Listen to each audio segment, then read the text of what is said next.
आप तमाम लोग जानते हैं कि वक्फ संशोधन एक्ट को लेकर के लगातार सुप्रीम कोर्ट में 2 दिनों तक बहस चली। इस दरमियान दूसरे दिन जब सुप्रीम कोर्ट में बहस के बाद असदुद्दीन ओवैसी अदालत से निकले, इस दरमियान वकीलों की एक भीड़ ने असदुद्दीन ओवैसी को घेर लिया। हम वो तस्वीरें आपको दिखाएंगे जिसे देखने के बाद आपको अंदाजा होगा कि यकीनन असदुद्दीन ओवैसी के चाहने वाले लोग हर जगह हैं। एक तरफ देश के प्रधानमंत्री नरेंद्र मोदी मुसलमानों का नाम लेकर के ये कहते हैं कि मुस्लिम युवाओं को पंक्चर की दुकान नहीं चलानी पड़ती। उसी देश का एक मुसलमान सदन के अंदर भी दहाड़ रहा है और सुप्रीम कोर्ट में मुखरता के साथ अपने कौम और मिल्लत की आवाज़ और देश के आइन की आवाज़ बन करके बैठता है। जब वहाँ से निकलता है तो आइन को बचाने की लड़ाई लड़ने वाले लोग और आइन के उसूलों के साथ अपनी ज़िंदगी और इस मुल्क को अपने ज़िंदगी को चलाने वाले और इस मुल्क की हिफाजत करने की जिम्मेदारी लेने वाले वह वकील जो कहीं ना कहीं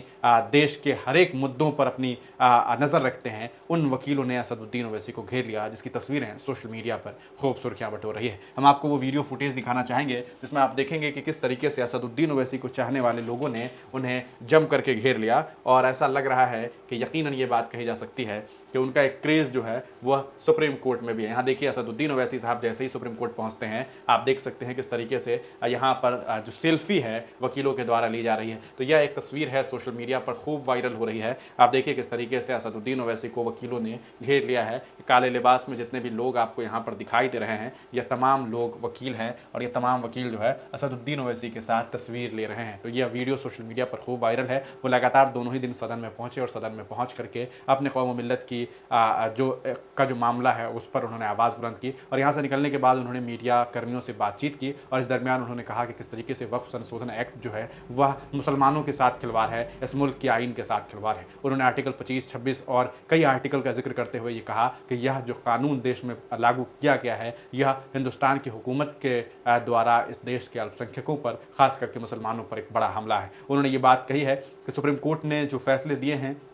जो अंतरिम फैसले दिए हैं, जिस तरीके का स्टे उन्होंने लगाया है, सुप्रीम कोर्ट के इस आदेश का हम सम्मान करते हैं और हमें खुशी है कि सुप्रीम कोर्ट ने हमारी बातों को सुना है, हमारी जज्बातों की कद्र की है। लेकिन सुप्रीम कोर्ट के